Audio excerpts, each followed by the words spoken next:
firman-Mu ku pegang teguh. Ku lewati segala cobaan, ku percaya Kau Tuhan penolongku.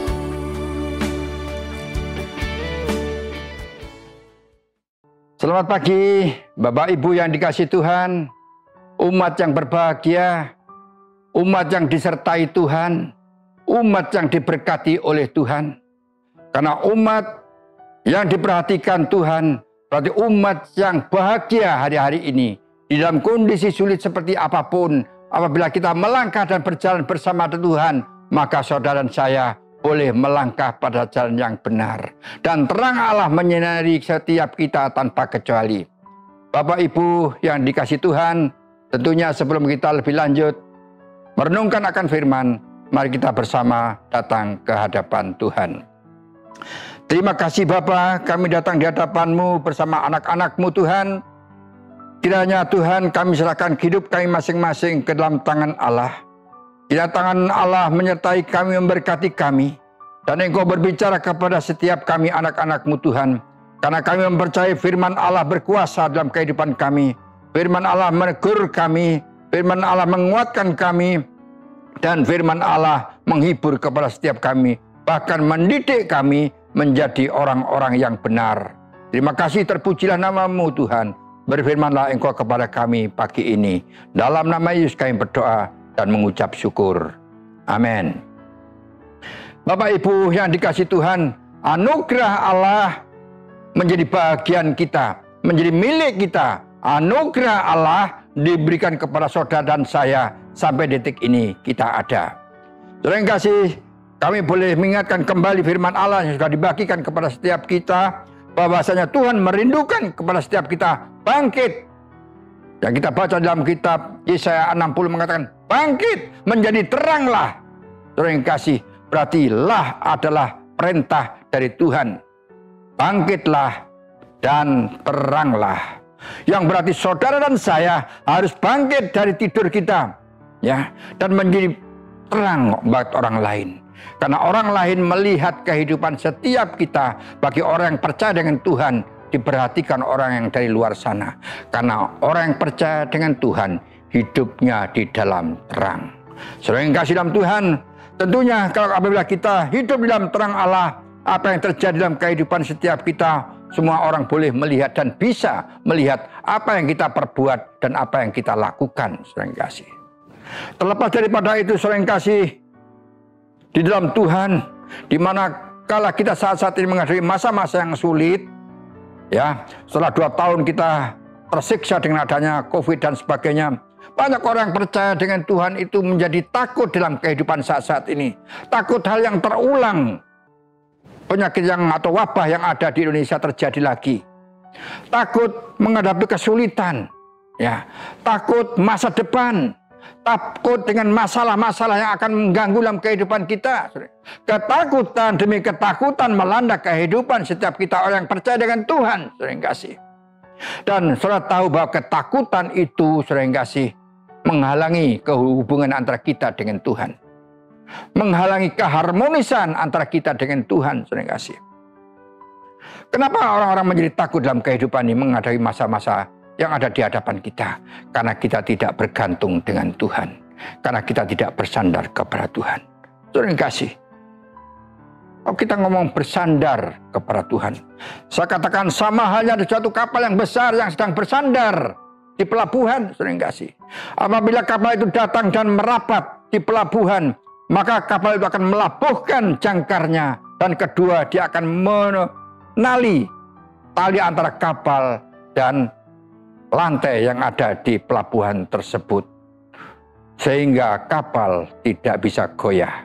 Saudara yang kasih, demikian juga kita sebagai orang percaya dengan Tuhan, alangkah indahnya dan baiknya apabila saudara berlabuh hanya di hadapan Allah, menyerahkan dirinya kepada Allah 100%, saudara yang kasih.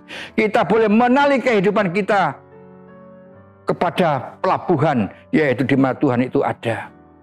Daratan dan kapal yang besar yang kita tumpangi ditali sedemikian rupa apapun yang terjadi, apapun mungkin ada ombak, mungkin ada angin dan sebagainya. Kalau kapal itu sudah berlabuh dan bersandar di daratan dan ditali ke daratan, maka kapal itu tidak akan goyah. Saudara yang kasih, juga demikian dalam kehidupan setiap kita orang percaya dengan Tuhan. Apabila kita bersandar, berlabuh ke hadapan Tuhan dan menyerahkan dan percaya kepada Tuhan sepenuhnya, maka kehidupan saudara akan tenang dan tidak ada ketakutan. Tapi saudara yang kasih, kita manusia, ya, kadangkala kita goyang. Ketakutan melanda kehidupan kita, bahkan rasa khawatir ada di dalam kehidupan setiap kita. Dan Tuhan mengingatkan kepada setiap kita, apabila kita hidup penuh dengan ketakutan dan kekhawatiran, itu sama halnya saudara dan saya itu melecehkan Tuhan. Sama halnya saudara dan saya itu merendahkan Tuhan, bahkan meremehkan Tuhan. Kok bisa? Saudara yang kasih, seakan-akan saudara berkata di dalam hidup saudara bahwa Tuhan tidak sanggup memberkati saudara. Seakan-akan Tuhan tidak sanggup menyertai saudara. Seakan-akan Tuhan tidak sanggup memberikan berkat buat saudara dan saya. Dan seakan-akan Tuhan tidak mau melindungi saudara. Saudara yang kasih, Allah saudara dan Allah saya, Allah yang luar biasa. Dia sanggup menyertai saudara. Dia sanggup memberkati saudara. Dan sanggup menemani saudara dimanapun saudara ada. Saudara yang kasih, saudara boleh bangga punya Tuhan yang namanya Yesus, yang mana dia setia kepada saudara dan saya, menyertai saudara kapan saja dan di mana saja. Saudara yang kasih di dalam Tuhan, percayalah Tuhan menyediakan berkat buat saudara dan saya. Tuhan menyertai saudara dan saya. Jangan bimbang, jangan ragu. Tuhan pasti menyertai saudara. Ingat, saudara yang kasih, Nabi Elia di pinggir sungai Kerit, ya. Di tebing itu, di gua itu dia berada. Dia bersembunyi di situ. Karena dia sudah berkata kepada bangsanya bahwa Israel, bangsa Yahudi, tidak akan menerima hujan. Dia akan hujan apabila Elia nanti yang memerintahkan hujan tersebut. Sehingga sembunyi di dalam gua dengan penuh iman dan percaya. Dia mempercayai bahwa Tuhan akan pelihara mereka. Ternyata benar. Tuhan memberikan berkat kepada Elia. Tuhan mengirimkan berkat melalui burung gagak datang kepada Elia setiap hari. Dia memberikan daging dan roti. Saudara yang kasih, sekian lama Tuhan memberkati Elia. Juga demikian yang lain. Mungkin janda Sarfat, saudara yang kasih, mungkin dalam kehidupan tinggal sehari makanan yang ada. Karena simpan makanan mereka sudah ada. Sudah habis, gandum tinggal hari ini. Sehabis makan ini, esok akan mati. Tapi percayalah, Tuhan pelihara kepada janda Sarfat. Tuhan memerintahkan Elia untuk datang kepada dia. Dengan satu ujian, buatkanlah makanan untuk aku. Roti kecil, setelah itu kalian berdua makan. Dan Tuhan luar biasa bikin mujizat. Minyak dibuli-buli dan tepung tetap ada sampai hujan hadir di daerah Israel. Saudara yang kasih, mari kekhawatiran kita sirnakan dari kehidupan setiap kita. Percayalah, Tuhan pasti memberkati saudara. Segala kebimbangan dan keraguan, mari kita sirnakan dari kehidupan ini. Andalkanlah Dia, andalkanlah Tuhan. Percayalah kepada Dia, percayalah kepada Tuhan. Bahwa Tuhan yang luar biasa ada dalam kehidupan saudara dan saya.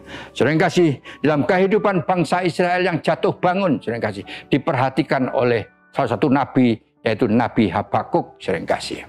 Kalau saudara, saya yakin saudara dan saya sudah baca berkali-kali kisah cerita ini. Kita belajar dari kehidupan bangsa Israel, juga kehidupan daripada Habakuk. Saudara yang kasih, Habakuk disebut, banyak orang mengatakan dia adalah satu nabi yang sering bingung atau kebingungan dalam kehidupan setiap hari. Kenapa? Karena dia memperhatikan bangsanya, bahwa bangsanya kadangkala iman mereka bergelora luar biasa.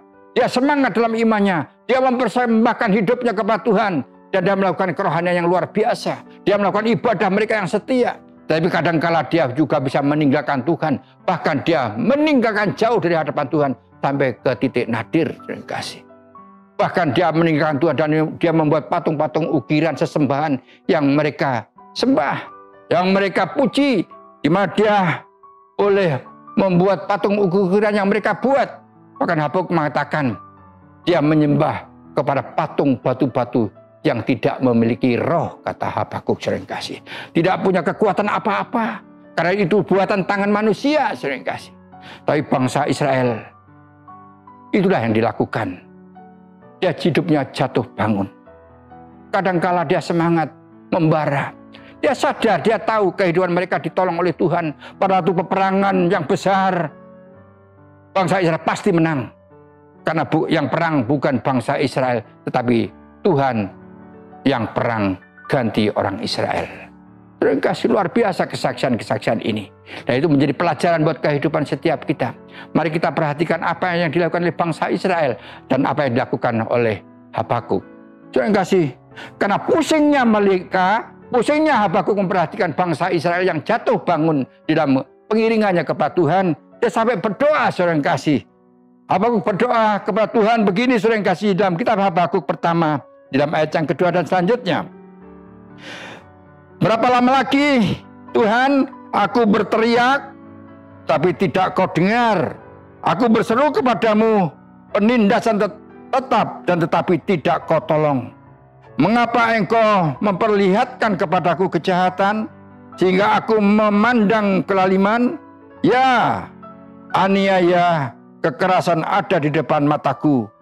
Perbantahan dan pertikaian terjadi. Itulah sebabnya hukum kehilangan kekuatannya dan tidak pernah muncul keadilan, sebab orang fasik mengepung orang-orang benar. Itulah sebabnya keadilan muncul berbalik. Sering kasih. Doa daripada Habakuk luar biasa. Karena dia rajin berdoa buat bangsanya. Tetapi Habakuk merasa bahwa doanya tidak didengar oleh Tuhan dan tidak dijawab oleh Tuhan. Dan Habakuk berkata, sampai kapan saya harus berdoa buat bangsa ini? Habakuk memiliki keinginan bahwa bangsa Israel kembali dekat dengan Tuhan. Tetapi kelihatannya berbeda. Bangsa Israel tidak ada pertobatan, tidak ada pembaruan dalam hidup mereka. Tidak mau kembali kepada Tuhan. Bahkan dia melakukan hal yang lebih buruk dan lebih jahat daripada sebelumnya. Dia membuat patung-patung ukir-ukiran yang mereka buat dari batu. Bahkan dilapis emas, sering kasih. Bahkan Habakuk sudah mengingatkan, itulah patung-patung dan sebagainya lah buatanmu. Walaupun dilapisi dengan emas, tapi di dalamnya tidak ada roh Tuhan di dalamnya. Tapi karena bebalnya bangsa Israel, dia tidak mau dengar suara Nabi. Jangankan suara Nabi, sering kasih, suara Tuhan pun dia tidak mau dengar, sering kasih. Tuhan sudah menegur, mengingatkan dan segala perkara kepada bangsa Israel, tetapi bangsa Israel tidak mau bertobat, sering kasih. Dia sudah tuli telinganya untuk mendengar suara Tuhan. Sering kasih. Rupanya tidak zaman itu saja terjadi. Hari-hari ini pun juga sama terjadi. Banyak orang percaya pun yang tidak mau mendengar akan suara Tuhan. Sudah menutup telinganya, tidak mau mendengar akan firman Tuhan. Tidak mengandalkan Tuhan di dalam hidup mereka. Ya, sering kasih. Dan saat ini sedang terjadi. Sering kasih. Tidak ada damai sejahtera dalam kehidupan pribadi-pribadi. Kadang-kadang dalam kehidupan penuh dengan kata-kata yang tidak baik. Bahwa hukum sudah tidak berlaku adil hari-hari ini. Hukum sudah tidak ada kekuatannya. Hukum bisa dipermainkan dan sebagainya dan sebagainya. Itu yang terjadi. Kehidupan orang percaya kadang-kadang naik turun. Kadang turun sampai ke nadir paling nol. Seakan-akan dia tidak menjadi orang percaya dengan Tuhan. Seakan-akan dia orang yang tidak kenal dengan Tuhan. Padahal dia punya Tuhan yang hidup. Yang mendengar doa saudara. Yang memperhatikan kehidupan saudara. Tidak salah kalau Habakuk dikatakan nabi yang bingung. Karena dia memperhatikan kehidupan bangsa Israel yang jatuh bangun. Seperti saudara dan saya. Seberapa lama Habakuk berdoa kepada Tuhan? Dia berteriak katanya, ya. Berapa lama lagi Tuhan aku berteriak?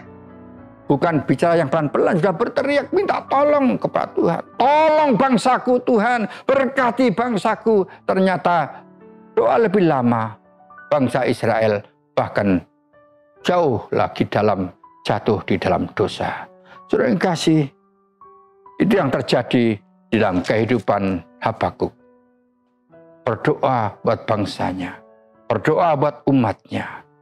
Dia merindukan bangsa Israel bertobat, hidup seperti zaman yang sudah lewat, hidup dekat dengan Tuhan, menikmati hadirat Tuhan setiap saat. Saudara yang kasih, tapi yang lebih luar biasa, saudara yang kasih, apa yang dilakukan oleh Habakuk, saudara yang kasih. Habakuk berkata kepada dirinya sendiri, dan dia memberikan suatu pengakuan di dalam hidup setiap mereka, saudara yang kasih.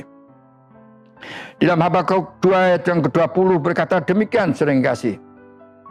Tetapi Tuhan ada di dalam bait-Nya yang kudus, berdiamlah di hadapannya, ya segenap bumi.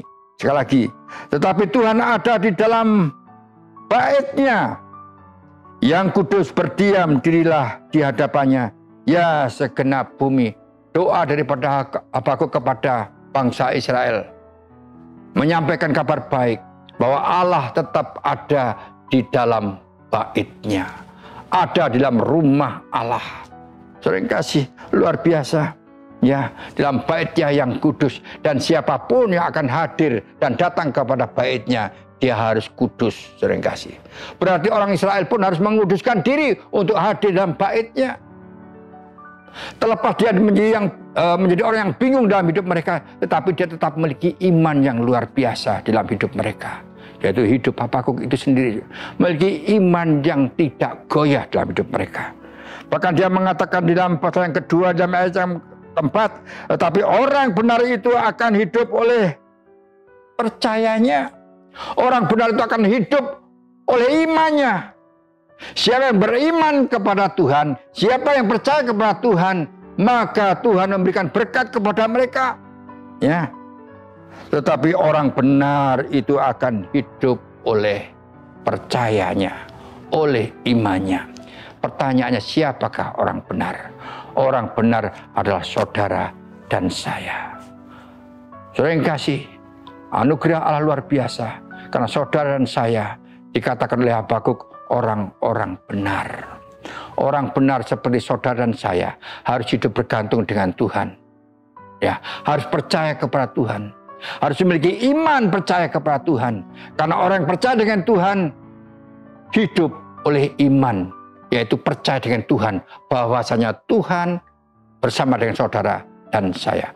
Bahwasanya Tuhan selalu hadir dalam hidup saudara dan saya. Bahwasanya Tuhan selalu berbicara kepada saudara dan saya. Yang berarti saudara dan saya juga harus mendengar suara daripada Tuhan. Setiap saat Tuhan berbicara kepada kita, tetapi kita izinkanlah kita mendengar suara Tuhan. Jangan seperti bangsa Israel pada zaman itu. Bangsa Israel tuli dalam pendengarannya, tidak mau mendengar teguran dari Tuhan. Kenapa Tuhan menegur bangsa Israel? Juga menegur saudara dan saya. Karena Tuhan mencintai saudara. Saudara ditegur oleh Tuhan karena Tuhan mencintai saudara. Karena Tuhan sayang kepada saudara. Tuhan tidak mau saudara dan saya jatuh di dalam dosa. Tapi Tuhan rindu saudara dan saya hidup di dalam kekudusan. Terima kasih. Saya percaya Tuhan selalu ada dalam kehidupan setiap kita tanpa kecuali. Terima kasih. Mari kita sama punya iman seperti Habakuk. Dalam firman Tuhan dalam Habakuk pasal yang ketiga, kalau kita baca dalam ayat yang ke-17 sampai yang ke-19 berbunyi demikian, saudara yang kasih. Ya. Sekalipun pohon ara tidak berbunga, pohon anggur tidak berbuah, hasil pohon zaitun mengecewakan, sekalipun ladang-ladang tidak menghasilkan bahan makanan, kambing domba terhalau dari kurungan, dan tidak ada lembu sapi dalam kandang, namun aku akan bersorak-sorai di dalam Tuhan, beria-ria di dalam Allah yang menyelamatkan aku. Allah Tuhanku itu kekuatanku. Ia membuat kakiku seperti kaki rusa. Ia membiarkan aku berjejak di bukit-bukitku. Saudara yang kasih, walaupun dia penuh dengan kebingungan, tetapi dia tetap berdiri tegak, siap, waspada. Ya, Dia katakan, apapun yang terjadi, walaupun dalam usaha mereka, pertaniannya tidak menghasilkan, tanaman-tanaman yang diharapkan berbuah, domba kambingnya lepas dari kandangnya, hatiku tetap mengucap syukur, hatiku tetap memuji Tuhan, hatiku tetap memuliakan Tuhan, dan kami tetap berharap kepada Dia. Saudara yang kasih di dalam Tuhan, bukankah satu pelajaran yang baik buat saudara dan saya, bahwasanya kita tetap bergantung ke Dia apapun yang terjadi. Karena Dia yang menciptakan langit, bumi, dan isinya, termasuk saudara dan saya, adalah ciptaannya. Dia mengasihi saudara. Dia mencintai setiap kita. Buka hati saudara buat suaranya Dia. Buka hati saudara untuk Dia masuk dalam hidup saudara. Karena hidup saudara dan saya adalah bait-Nya. Hidup saudara dan saya adalah rumah Tuhan. Mari kita jaga baik-baik kehidupan ini. Izinkanlah Tuhan ada dalam kehidupan saudara dan saya, menguasai kehidupan saudara dan memakai kehidupan saudara dan saya untuk menjadi berkat buat sesama di antara kita. Terima kasih. Tuhan kita sanggup melakukan segala perkara yang tidak mungkin menjadi mungkin. Apa yang tidak saudara dan saya harapkan, itu sudah disediakan buat saudara dan saya. Tergantung saudara punya iman atau tidak. Kalau saudara punya iman, saudara akan melihat ya hal yang nyata dalam kehidupan setiap kita. Saudara yang kasih, ada kata-kata indah buat saudara dan saya. Ketiadaan harta benda bukan akhir dari segalanya, tapi ketiadaan iman, percayalah, yang menjadi akhir dari kehidupan setiap kita. Saudara yang kasih, harta benda bisa menjadi akhir dari segalanya, tapi yang menjadi akhir dari segalanya adalah iman saudara dan saya. Kalau saudara dan saya hari ini tidak memiliki iman, berarti saudara tidak memiliki pengharapan. Kalau saudara tidak punya Yesus, saudara tidak punya pengharapan, karena pengharapan hanya ada di dalam Yesus. Sekali lagi, ketiadaan harta benda bukan akhir dari segalanya, tetapi ketiadaan iman percaya yang menjadi akhir daripada kehidupan setiap kita. Bukan bukti nyata yang akan dihadirkan Tuhan pada kita, tetapi pengalaman nyata akan dihadirkan kepada setiap kita. Saudara yang kasih, biarlah setiap kita punya pengalaman yang nyata bahwasanya Tuhan mengasihi saudara. Itulah yang harus kita pegang. Ya, itulah yang harus kita pegang. Janji Tuhan yang nyata itu menjadi pengalaman pribadi buat saudara dan saya. Apabila saudara dan saya hari-hari tidak mengalami pengalaman pribadi antara saudara dan saya, bangkitlah, bangunlah, carilah pengalaman pribadi antara saudara dengan Tuhan. Berkatalah, berbicaralah kepada Tuhan. Tuhan, berikanlah suatu mujizat buat saya, supaya saya boleh mengalami hal yang nyata dari Tuhan dalam hidup ini. Karena pengalaman yang nyata akan menguatkan iman setiap kita. Terima kasih. Mari kita sama-sama terus, maju terus bersama dengan Tuhan. Pertolongan Allah menjadi milik kita. Kita sirnakan ketakutan, kita sirnakan kekhawatiran. Mari kita sama datang kepada Tuhan. Suatu pelajaran yang indah. Kita terus berharap dengan Tuhan. Pasti pertolongan Allah ada dalam kehidupan setiap kita. Seperti Habakuk berkata, apabila apapun tidak ada di hadapan mereka, seakan-akan dalam hidup tidak ada harapan lagi, tetapi bersama dengan Tuhan ada harapan. Sekali lagi, bersama dengan Tuhan ada harapan. Tuhan memberkati setiap kita. Amin.